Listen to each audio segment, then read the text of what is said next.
Yo les amis, j'espère que vous allez tous très bien. Très content de vous retrouver dans cette nouvelle vidéo. Une clim s'est installée dans le stade d'Alassane Ouattara. Après avoir battu la Guinée-Bissau en match d'ouverture, la Côte d'Ivoire n'a pas su enchaîner en s'inclinant sur le score de 1-0 contre le Nigeria.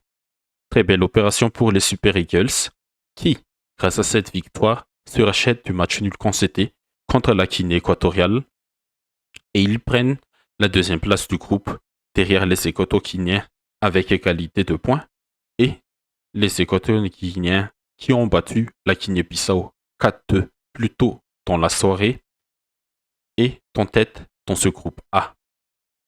Au menu comme d'habitude, les compos des deux équipes, les causes à effet du match, mes top et flop plus mon MVP et la note du match. Les compos des équipes. Pour la Côte d'Ivoire, une formation en 3-1-4-2 sur la réalisation de la CAF, mais en réalité, c'est un 4-3-3 avec Yaya Fofana dans les buts, Serge Aurier à droite, Ndika et Diomandé l'axe central ivoirienne et Conan à gauche. Sangaré en numéro 6, Kessié et la V8 Fofana les deux milieux avancés et en attaque, Jean-Louis Gasset a aligné Ponga à gauche, Grasso dans l'axe et Kouame titularisé à la place de Bomba. Pour le Nigeria, c'était un 3-4-3/4-2-3-1 en possession de balle et 5-4-1 sans ballon. Nouabali dans les buts, Sanusi à gauche, Trostekong et Adjaï l'axe central et Olaina le latéral droit. Passé et Oneika a formé les doubles pivots au milieu en 4-2-3-1, mais quand c'était en 3-4-3, Passé, reculé à côté de Trostekong et Adjaï. Et pour accompagner Osimhen seul en pointe, Dos Santos Pesero a aligné le trio Chukwueze, Yobi et Lukman. Il y a eu, bien sûr, du changement par rapport au premier match contre la Guinée équatoriale, comme la titularisation de Chukwueze à la place de Moses Simon et l'intégration de Calvin Bassey pour remplacer Alassane Youssouf blessé. Les causes à effet du match. La première chose à dire, c'est que la Côte d'Ivoire a eu beaucoup de difficultés dans son animation avec ballon. Face au bloc défensif et un bloc bas très discipliné en 5-4-1 du Nigeria, les Ivoiriens n'arrivaient pas à toucher leur attaquant. L'entrejeu des éléphants a été bien cadré par Calvin Bassey et Onyeka. Seul Seko Fofana a tenté des choses, mais ça n'a pas marché. En fait, pour résumer de mon point de vue, le Nigeria a bien étudié son adversaire, la discipline tactique qu'ils ont mis en avant et qu'ils ont mis en place a bien fonctionné. Et grâce à cela, les Super Eagles ont mis le doute dans les rangs ivoiriens qui n'arrivaient pas à concrétiser les quelques occasions qu'ils ont eues. Et sans une vraie animation offensive, c'est logique que Jérémy Ponga, l'un des joueurs les plus intéressants du premier match, fut invisible durant son temps de jeu sur le terrain. Kouame, sur son côté droit, n'a pas fait mieux et Grasso, dans l'axe, a été perdu entre Ekong et Adjaï.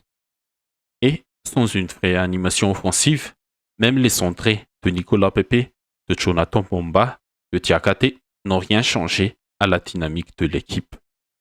La deuxième chose, c'est la Côte d'Ivoire, qui n'était pas flamboyante et rassurante au premier match, s'est confirmée ce soir. Face à la Guinée-Bissau, on a déjà remarqué que la défense ivoirienne n'est pas très sereine, avec Ndika et Diomandé.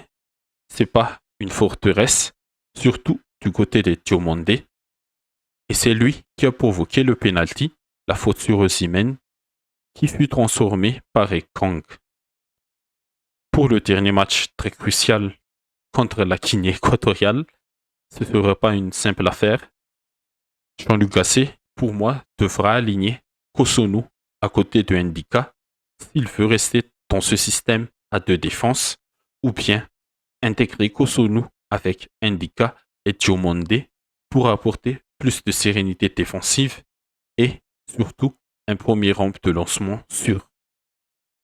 La troisième chose, c'est il faut quand même féliciter le bon travail collectif nigérian.